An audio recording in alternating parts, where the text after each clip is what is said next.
Well, good morning. Welcome back to the Broadcast Retirement Network. This is BRN AM for Thursday, May 30th, 2024. And our top story today, the successes of the U.S. retirement system. And a special note about this morning's program, like many benefits, the U.S. retirement system has changed significantly since the passage of ERISA 50 years ago. And although it may not be a perfect system, it certainly has gone a long way to securing the retirements of so many Americans. And joining me now to help break this all down and a lot more, Joseph Smullen is with Empower. Michael Davis is with T. Rowe Price. And we welcome back to the program Tim Rouse of the Spark Institute. Gentlemen, so great to see you. Thanks so much for joining us on the program this morning. It's great to be here. Yes, thank you. Michael, I want to start with you. And look, this is the 50th anniversary of ERISA this year, and the retirement industry has really come a long way. I want to start by asking, how has saving for retirement evolved, and what does our retirement ecosystem look like today? Well, first of all, Jeff, it's great to be here. Thanks so much for having us. Yeah, you're right. This is the 50-year anniversary of ERISA, and I think there's a lot to celebrate since the Employee Retirement Income Security Act of 1974 was signed into law. So when it was signed into law, defined benefit plans were really the more dominant plan type. The 401k system didn't really come into existence until 1978 and has grown pretty remarkably since then. So if you look from a coverage perspective, roughly about 115 million Americans are covered by a DC plan today. By comparison, only 32 million are covered by defined benefit plans. And DC has provided a lot of benefit to a lot of people in a lot of ways. Now, you mentioned the word ecosystem. I'm glad that you did that because people don't always think of it that way. But the DC system and Social Security really coexist. And if you think about it, the lower wage workers have a much higher percentage of their wages that are covered by Social Security. But as you move up the pay scale, that replacement comes more and more from defined contribution assets. According to the ICI, the combination of DC and Social Security, when you account for taxes, cover roughly around 90% of the average worker's income, which we think is really important. And again, it's all about that ecosystem and how those two systems work together to provide retirement coverage. Last thing I would mention is that the DC system has done a lot for the middle class. So if you look at what where middle class savings have gone, a lot of that benefit has come through the DC system. So just one statistic, and this is from the Federal Reserve, roughly about 3/4 of the total financial assets of middle income families are invested in retirement accounts. That compares to only less than a third for the top 10% of the earners in the country. It's really done a lot. We think there's a lot to celebrate. Obviously, there's still a lot of work to be done. Yeah, and Joe, I want to come to you. I think Michael makes some really great points about the iterative nature of the retirement system. And look, we are living through the last 2 decades, amazing technological advances. We've had the birth of the internet. Now we're talking about artificial intelligence. And I want to ask you, how has that technological advancement over the last 50 years helped improve retirement plan access and ultimately outcomes? Yeah, thanks for having me, Jeff. Thanks for the question. Thinking broadly, there are 2 innovations that have driven improvements in the 401k. One is the ongoing enhancements to the system through a tremendous partnership between industry and policymakers. This is the greatest public-private partnership in America today. And then secondly, it's the ongoing investment and innovation that have created plans that have evolved with the workplace. So a couple of examples for you. Auto features that came in the 2006 Pension Protection Act. Every study that I've seen show the effectiveness of auto enrollment, auto escalation, and frankly, the automatic deferrals of money from paychecks directly into retirement accounts. Along the way, we've brought investment innovations such as target date funds and advice products that are essential based on the combination of technology and positive policy. Features like participant portals and income projections have also proven to be a tremendous innovation. As for plan formation advancements, it started with single employer plans, and they've evolved to multiple employer plans, professional employer organizations, and most recently, pooled employer plans, all addressing the coverage gap. So evolving demands from plan sponsors and plan participants have led to advancements from third-party administrators, who are those plan design experts in our ecosystem, as well as outsourced fiduciaries such as 338s and 321s and 316s. Lastly, the continuing increasing demand for advice, which brings personalization and customization to American savers who need it. But my point, Jeff, is it's a combination of technology and policy that have driven us to where we are now, and this combination will lead us into the future. Yeah, One and more. Joe, I'm sorry, one more point I wanted to get in there, Jeff, is a new trend that we're seeing is that combination is driving us into being able to create new plans for smaller employers, which will help us close that access gap. So the future's bright. yeah, and my apologies for interrupting you, Joe. I sometimes it's hard to indicate when there's a finished thought there. Tim, it's always great to see you. And I want to, Joe and Michael both make some really important points. It's an ecosystem. It's an iterative process. There has been technology that has allowed for greater coverage, but our policymakers, our regulators, the people that have oversight, Joe talked about it, Tim, a public-private partnership. How have policymakers and regulators contributed to this evolution over the last 50 years? Well, Jeff, it's always great to be here. And our system, and I'm glad that Joe mentioned innovation, and I'm also glad that Michael mentioned the start of the 401k back in 1978. Our system is best described as a retirement plan innovation that later gets codified into law or regulations. Our entire system really is like a large lab where ideas are tested, and then the best ones become common practice. So, Michael mentioned that 1978 was the time when 401ks came into play, but most people don't realize that back in the late 60s, long before there was a thing called a 401k plan, Xerox Corporation developed a plan that had all of the attributes of a 401k plan. And then years later, as we look back, we're amazed at how powerful that idea really was. Later, plan sponsors started to experiment with auto features like Joe just said. And then as recently as a number of years ago, Abbott Labs was pushed this idea for student loan repayments to be part of their retirement plan.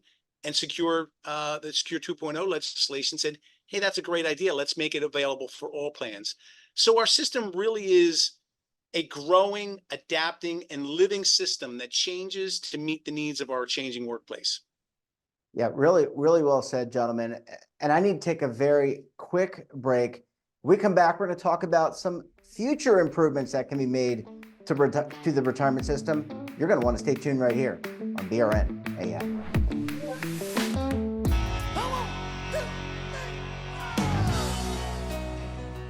Now is your opportunity to co-create content around any topic on the First Lifestyle and Wellness Network. Reach a global audience through our platform and co-own exclusive branded content. All of our programs are available on demand and also as audio-only podcasts, so you can take us on the go. Broadcast Retirement Network, available anytime, anywhere, and on any device.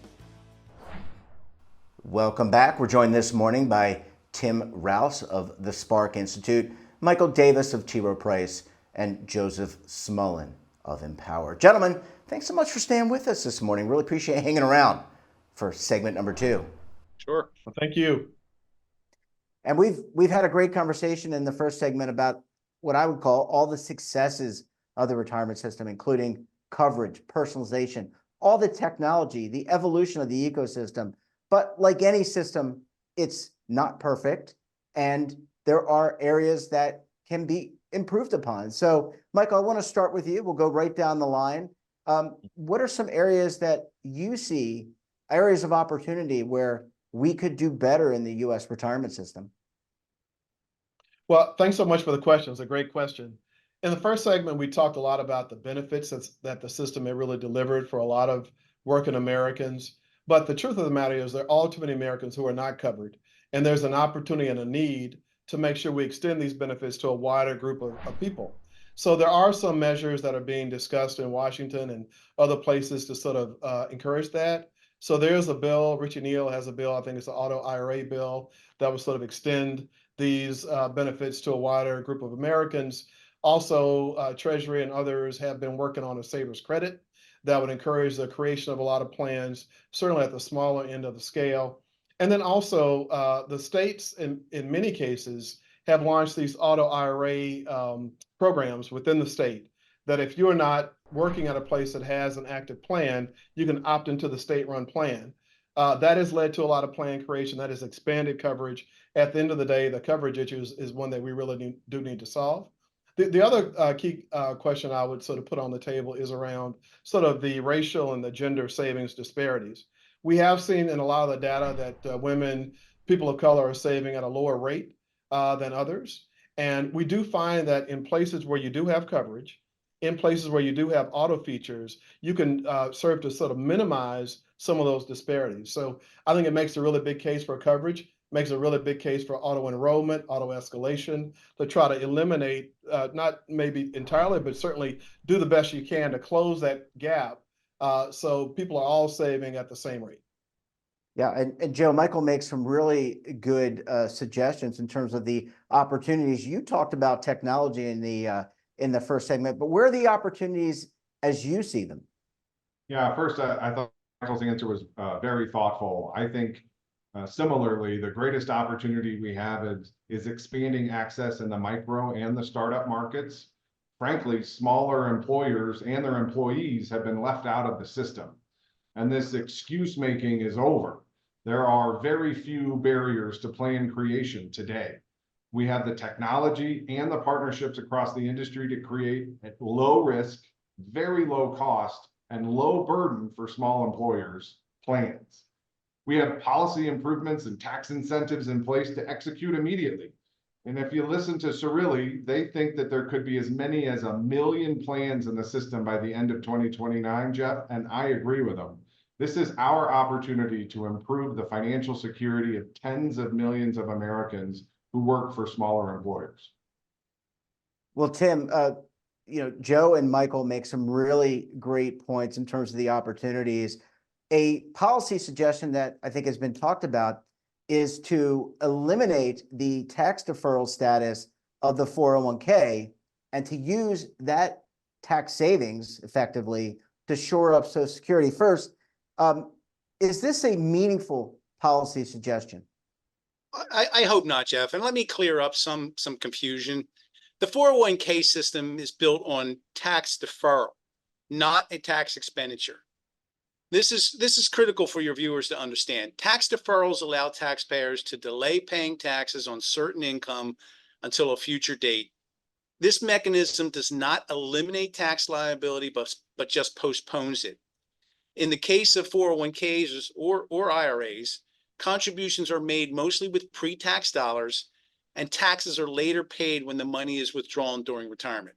So Uncle Sam is getting his taxes, but the taxpayer benefits from the potential growth of investments and compounding, resulting in larger retirement nest eggs. So tax expenditures, on the other hand, refer to government revenue permanently lost due to tax provisions that provide special benefits for certain activities, certain sectors or groups. For example, mortgage interest or charitable contributions or certain educational expenses. So without the tax deferral, the U.S. government would be on the hook for workers that do not retire with enough money to support themselves. As a result of this tax deferral, the U.S. has become really the envy of many developed countries that are also facing their own retirement crisis, yet have little or no personal savings to fall back upon.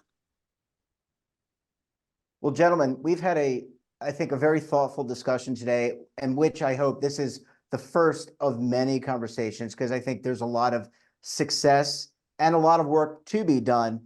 And I want to ask each of you, I want to go right down the line, starting with Michael, Joe, and then we'll get Tim.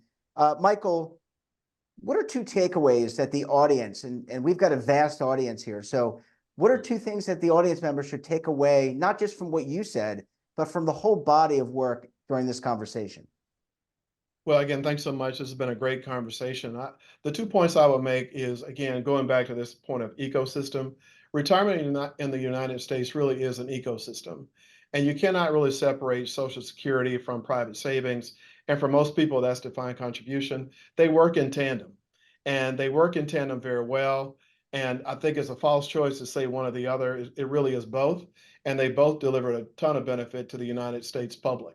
Second, I would say that DC systems can be used in a way to sort of reduce savings disparities among different groups, among gender differences and racial differences, particularly if there are automatic features embedded in the plan. Automatic enrollment, automatic escalation, really critical. And Joe, same question to you. And again, I don't want to harp on just technology with you. I think there's a lot more. But I think when I think about you now, I think about personalization. What are two takeaways that the audience members can take from this conversation and possibly future discussions? Yeah, first, Jeff, thanks for having me and allowing me to contribute to the conversation. A couple of thoughts to share here finally is our retirement system continues to evolve as the needs of Americans evolve. Arguably the most successful public-private partnership with 2/3 of Americans having access to workplace payroll deducted savings and closing the gap through continued public-private partnership, such as tax credits and for employers and record keepers, technology like smartphones, where you can have an app and literally carry your retirement in your pocket. Everyone should remember that the 401k system is dynamic. It's always changing. It's always improving to meet the needs of the American workforce. When critics suggest the system is ineffective or just not working, they're just not paying attention, Jeff. We have 115 million Americans in the system, and those hardworking Americans have created $24 trillion in wealth.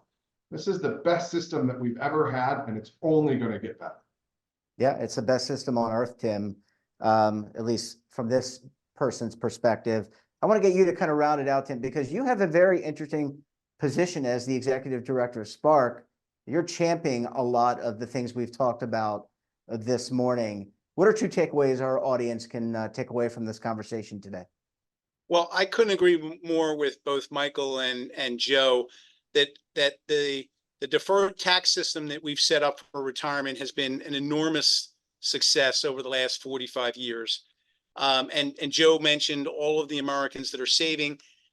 If we look at the U.S. population, it represents about 4% of the world population, yet we've accumulated over 70% of the world's funded retirement.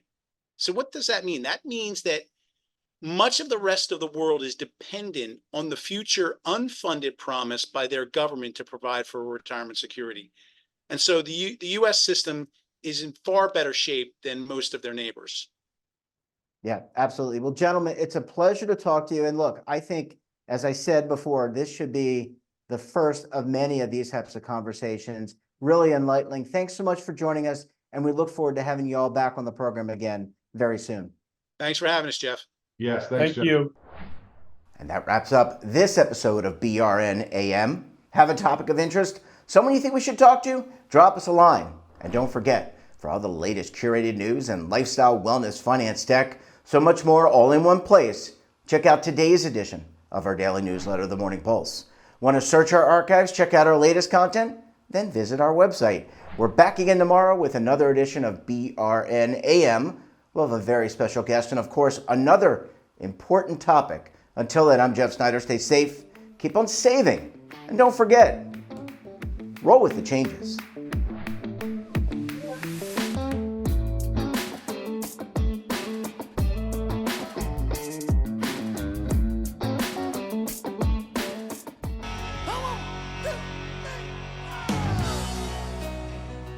Now is your opportunity to co-create content around any topic on the First Lifestyle and Wellness Network. Reach a global audience through our platform and co-own exclusive branded content.